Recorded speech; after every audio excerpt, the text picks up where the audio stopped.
बड़े बुजुर्गों की एक कहावत है कि यदि घर में सुख शांति है तो यही पर स्वर्ग है, और अगर घर में क्लेश है, लड़ाई झगड़ा है तो यही पर आदमी के लिए नर्क बन जाता है। ये कहानी आखिरी तक सुनने के बाद आपको कुछ ऐसे नुस्खे पता चलेंगे जिससे आप अपना घरेलू जीवन सुख और शांति से बिता सकते हो। एक बार तथागत गौतम बुद्ध से किसी ने पूछा था कि परिवार में झगड़े क्यों होते हैं? क्या सब सहमति से मिलजुल कर प्रेम से नहीं रह सकते? इस पर बुद्ध मुस्कुराए और बोले, देखो संसार इसी का नाम है। यहाँ जो होता है वो दिखाई नहीं देता, जो नहीं होता वो ही दिखता है।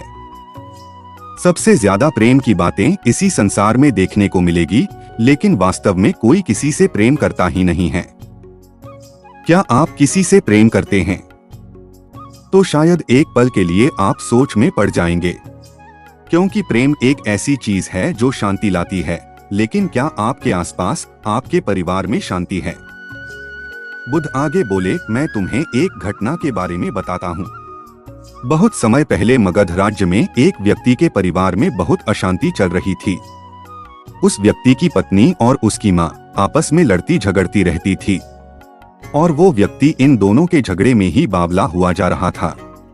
वो घर में शांति चाहता था, तो उसने पत्नी को समझाया, तब पत्नी और उसके बीच में झगड़े हुए। फिर उसने अपनी माँ को समझाया, तब माँ को लगा कि लड़का हाथ से निकला जा रहा है। माँ और बेटे के बीच भी झगड़े हुए। बेटा घर में शांति चाहता था, इसलिए उसने इसके लिए उपाय ढूंढने शुरू किए। तब किसी ने उसे बताया कि ऊंचे पहाड़ की चोटी पर गुफा में एक तांत्रिक बाबा रहते हैं जो तुम्हारी समस्या का समाधान अवश्य कर देंगे। वह व्यक्ति उस ऊंचे पहाड़ की चोटी पर पहुंचा। वहां उसने अपनी पत्नी को देखा जो गुफा से बाहर निकल रही थी और अपने हाथ में कुछ दबाकर ले जा रही थी। थोड़ी देर बाद उसने अपनी माँ को भी छुपते हुए उस गुफा के अंदर जाते देखा, और वो भी कुछ देर बाद हाथ में कुछ दबाकर लेकर निकल रही थी। उन दोनों के जाने के बाद वो व्यक्ति गुफा के अंदर गया। वहां पर एक तांत्रिक बैठा हुआ था। उसने उस तांत्रिक से कहा, बाबा मैं बहुत परेशान हूँ। बाबा ने बीच में रोकते हुए कहा, रुक जा, मुझे सब पता है कि तू खुश नहीं है, तू भीतर से टूट चुका है। तेरे परिवार वाले तेरी बात नहीं सुनते, तेरी आर्थिक स्थिति भी ठीक नहीं है। बाकी सब खुश हैं, बस तेरे ही घर में दुख उत्पन्न हो रहा है। क्या मैंने ठीक कहा? बाबा के मुख से ये बातें सुनते ही व्यक्ति बाबा के चरणों में गिर गया और उसने कहा, बाबा की जय हो, बाबा की जय हो। बाबा आप ही मेरी समस्या का समाधान कर सकते हैं। बाबा ने उसे कुछ राख उठाकर दे दी और कहा कि इसे अपने परिवार वालों के भोजन में या पानी में मिलाकर पिला देना, सब उचित होगा, सब ठीक होगा, खुशियां लौट आएंगी, सब तेरे नियंत्रण में होगा। व्यक्ति बोला, बाबा की जय हो, बाबा की जय हो कहते हुए वहां से वापस जाने लगा। तभी बाबा ने कहा कि कुछ पाने के लिए कुछ त्याग करना पड़ता है। बाहर एक दान पात्र रखा है, जितना ज्यादा त्याग करोगे उतनी ही ज्यादा मनोकामना पूरी होगी।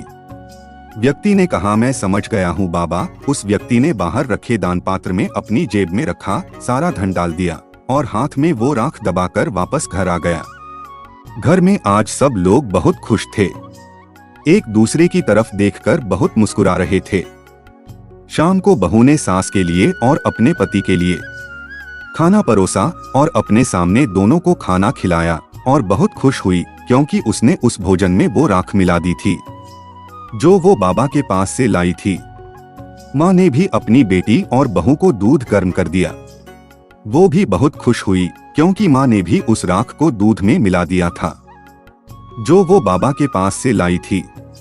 बेटे ने भी रात को माँ और पत्नी के लिए जूस बनाया और उसमें राख मिला दी। उन दोनों को जूस पिलाकर बेटा भी बहुत खुश हुआ। कुल मिलाकर आज उसके परिवार में बहुत खुश थे। सबके सब अगली सुबह सबको अपने परिणाम की उम्मीद थी। बहू सुबह उठी और सास के पास गई और कहा, चलो उठो, मेरे लिए खाना बना। सास ने कहा, मैं तेरे लिए खाना क्यों बनाऊं, तू बना मेरे लिए खाना। उधर बेटा भी उठकर आ गया और बोला, मैं बाहर काम पर जा रहा हूँ, मेरे लिए खाना बना दो। बहू ने कहा, आज माँ खाना बनाएगी। माँ ने कहा, देखो बेटा, ये बहू क्या कह रही है, मैं खाना बनाऊं। इसके बाद वो ही सब कुछ हुआ जो रोज होता था। बेटे ने फिर से अपना सिर पकड़ लिया और वो घर से बाहर चला गया। लेकिन झगड़े भी किसको चाहिए? हमेशा तो कोई झगड़ा नहीं रह सकता। परिवार के तीनों सदस्यों को ऐसा लगने लगा कि इस घर में अब शांति नहीं हो सकती, लेकिन फिर भी उन्होंने सोचा कि इसका उपाय करना चाहिए।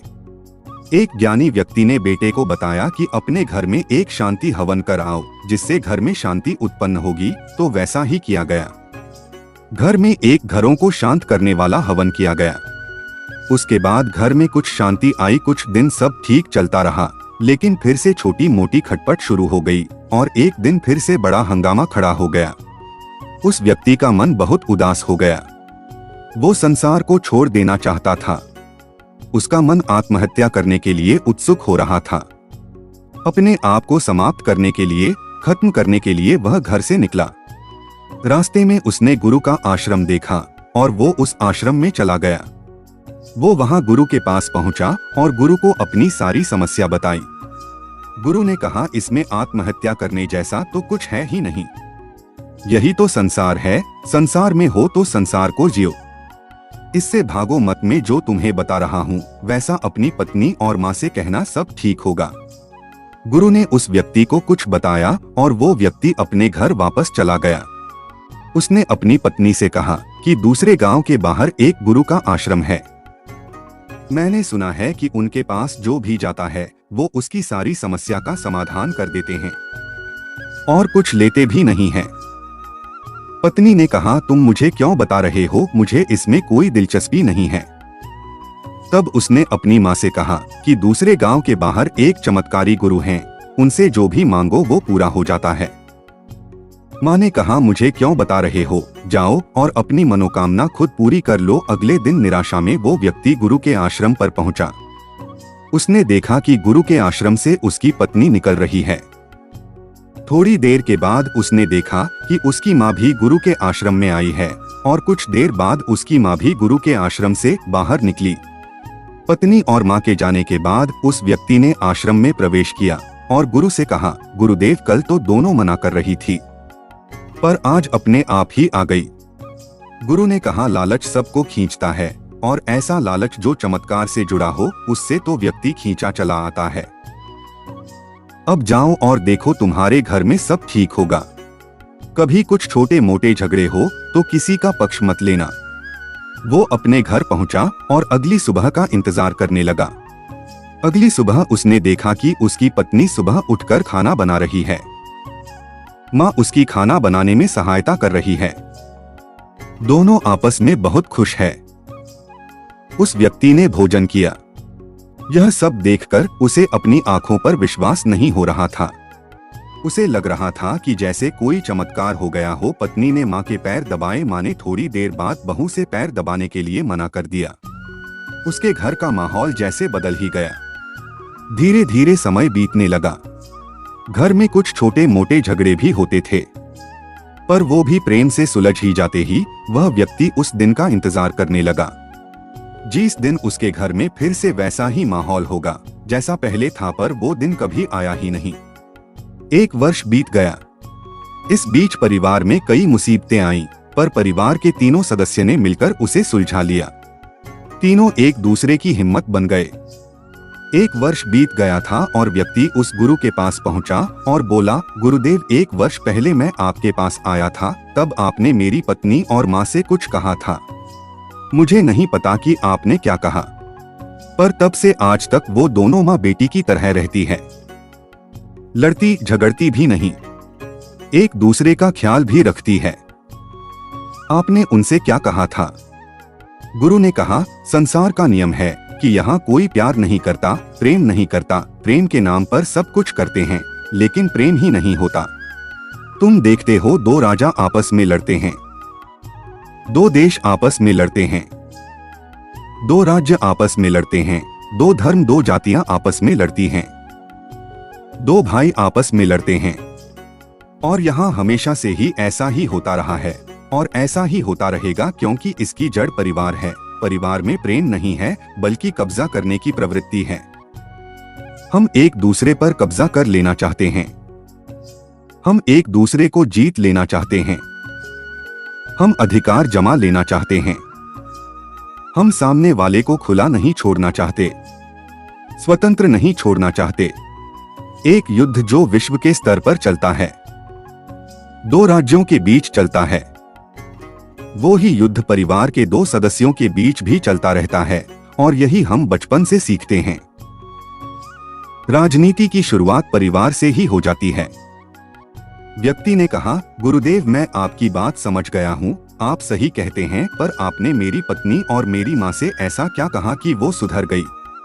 गुरु ने मुस्कुराते हुए कहा कि मैंने तुम्हारी पत्नी से कहा था कि अगर तुम अपनी सास और अपने पति को 1 वर्ष तक खुश रखोगी, उनकी सेवा करोगी, तो तुम्हारी सास और तुम्हारा पति तुम्हारे कब्जे में आ जाएंगे। यही बात मैंने तुम्हारी माँ से भी कही थी कि अगर वो अपनी बहू और अपने बेटे का ध्यान रखेगी तो बहू और उसका बेटा उसके कब्जे में आ जाएंगे। व्यक्ति ने कहा, लेकिन गुरुवर 1 वर्ष तो हो गया, इसका मतलब है कि अब फिर से वो उसी प्रकार से लड़ाई झगड़ा करेंगे। गुरु ने कहा, डरो नहीं, ऐसा नहीं होगा। इस 1 साल में उन दोनों ने एक दूसरे को बहुत जाना है, समझा है, उनके बीच में प्रेम बढ़ा है। कब्जा करने की जो प्रवृत्ति है वो कम हो गई है। या तो हो सकता है कि खत्म ही हो गई हो। उन्हें एक दूसरे पर भरोसा है कि बुरे समय पर भी एक दूसरे का ख्याल रखेगी, तो ऐसा कुछ नहीं होने वाला। उस व्यक्ति ने गुरु का धन्यवाद किया और वहां से चला गया। हमारे जीवन में भी ऐसा ही होता है। कब्जा करने की प्रवृत्ति हम सभी में होती है और जिसे हम प्रेम का नाम दे देते हैं। वास्तव में वो जंजीरों के अलावा कुछ नहीं होता। इसलिए परिवार में झगड़े बढ़ते हैं। हम ना एक दूसरे को समझना चाहते हैं, ना ही जानना चाहते हैं। हम हमेशा यही चाहते हैं कि सामने वाला हमें समझे, हमारी बात माने।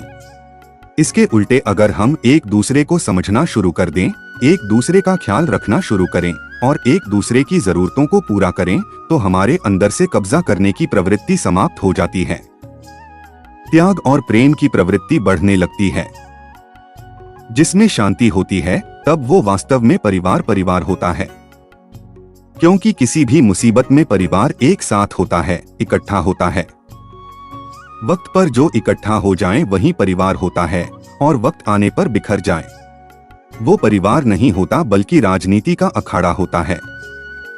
इसलिए अपने बच्चों को ऐसे संस्कार दीजिए कि वो प्रेम सीखें, कब्जा करने की प्रवृत्ति नहीं। उनके सामने किए गए अपने कर्मों को देखिए, क्योंकि आपके कर्मों से ही आपके बच्चे सीखते हैं। महाभारत में अर्जुन का पुत्र अभिमन्यु मां के गर्भ में ही युद्ध कला सीख गया था। तो इस बात से यह स्पष्ट है कि परिवार का वातावरण जैसा रहेगा, छोटे बच्चे वैसा ही सीखेंगे। इसलिए घर के सदस्यों को आपसी प्रेम बनाए रखना चाहिए। बच्चों के सामने ऐसी कोई बात नहीं करनी चाहिए जिसका बुरा असर उनके स्वभाव पर होता हो। यदि परिवार को एकजुट रखना है तो आपसी प्रेम के साथ ही यहाँ बताई जा रही इन बातों का भी ध्यान रखना चाहिए। पहली बात, परिवार में प्रेम बनाए रखने के लिए जरूरी है कि सभी सदस्यों को अहंकार का भाव छोड़ देना चाहिए। खुद के सुख को महत्व न देते हुए सभी सदस्यों के सुख को ध्यान में रखना चाहिए। दूसरी बात, परिवार के सदस्यों पर अधिकार जताएं। लेकिन अधिकार जताने का तरीका ऐसा नहीं होना चाहिए कि दूसरे सदस्य हमारे सामने डरे हुए दिखाई दे। यदि लंबे समय तक ऐसा डर रहेगा तो आपसी प्रेम धीरे धीरे कम हो सकता है। तीसरी बात, जीवन साथी, बच्चों और घर के अन्य सदस्यों के लिए विश्वास अटूट होना चाहिए। जिस रिश्ते में विश्वास नहीं होगा वह लंबे समय तक टिक नहीं पाएगा। चौथी बात, परिवार में खुलापन होना चाहिए। सभी सदस्यों को सही और गलत बात बताने की आजादी होनी चाहिए और किसी बात पर मतभेद हो तो परिवार के हित को महत्व देते हुए सभी मतभेद आपस में सुलझा लेना चाहिए। आपसी प्रेमी परिवार को जोड़कर रखता है। जिन परिवारों में प्रेम नहीं होता है वहां एकता और सुख भी नहीं होता है। तो दोस्तों, यह वीडियो आपको कैसी लगी? मैं उम्मीद करता हूँ इस वीडियो से आपको बहुत कुछ सीखने को मिला होगा। अपनी राय कमेंट बॉक्स में दें। फिर मिलते हैं अगले वीडियो में। जय हिंद।